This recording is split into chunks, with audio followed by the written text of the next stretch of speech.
Hello, hola, and namaste from around the world to your class. This is Reggie Alexander. In this video, we're going to cover the basic concept of the balanced scorecard.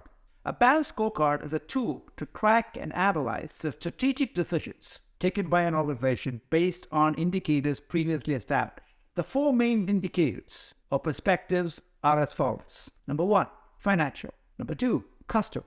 Number 3, internal processes. And finally, number 4, learning and growth.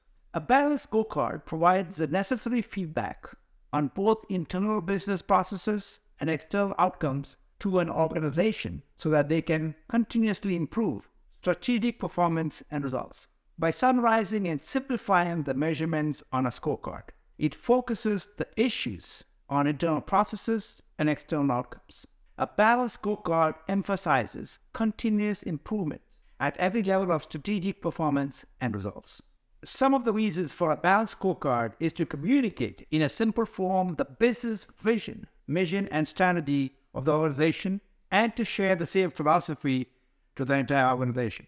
Further, it shows how these strategic objectives impact long-term goals and budgets.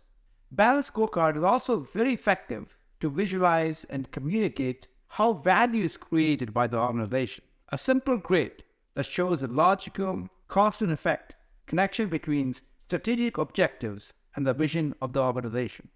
Balanced scorecards are easy to create.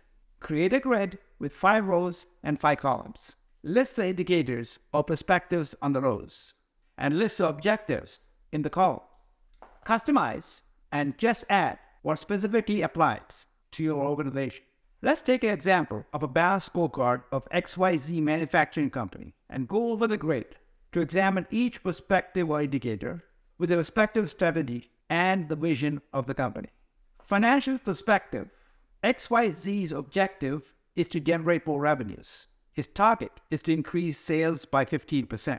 The way to measure the increase is by the income statement. Finally, the initiatives company XYZ has to take to meet the strategic objectives is to increase advertising spend. Customer perspective.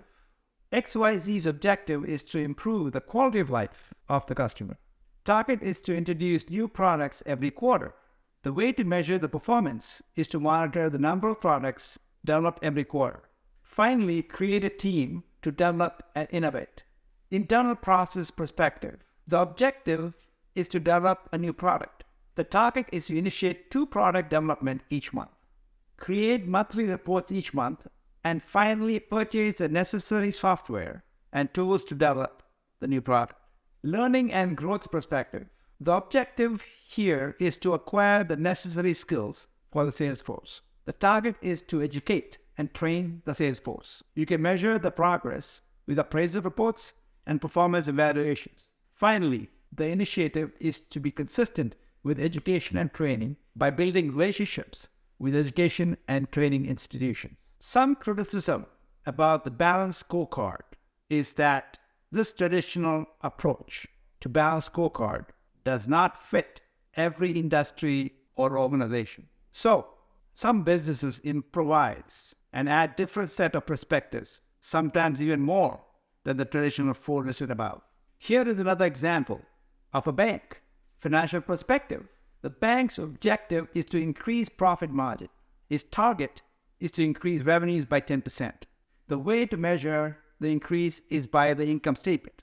Finally, the initiative the bank has to take is by lowering interest rates for its loans and increasing the volume of the loans given. Customer perspective. The objective is to decrease loan interest rates so the people have access to affordable loans.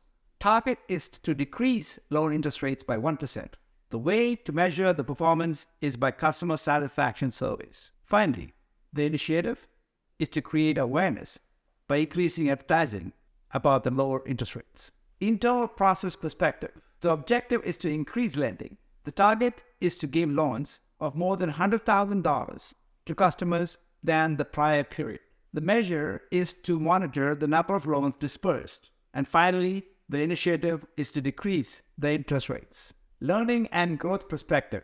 The objective is to monitor the demand of the loans. The target is increasing the loans provided by 200. The measurement is the number of loans taken by the customers. And finally, the initiative is to develop a metric to understand and adjust the interest rates as necessary. Therefore, a balanced scorecard is a tool to track the effectiveness of the proposed activity against the strategic plans of the organization based on 4 different perspectives listed below: financial, customer, internal processes, and learning and growth. Please feel free to explore more about this topic on Chegg. That's it for now. Until next time, goodbye, adios, and ciao.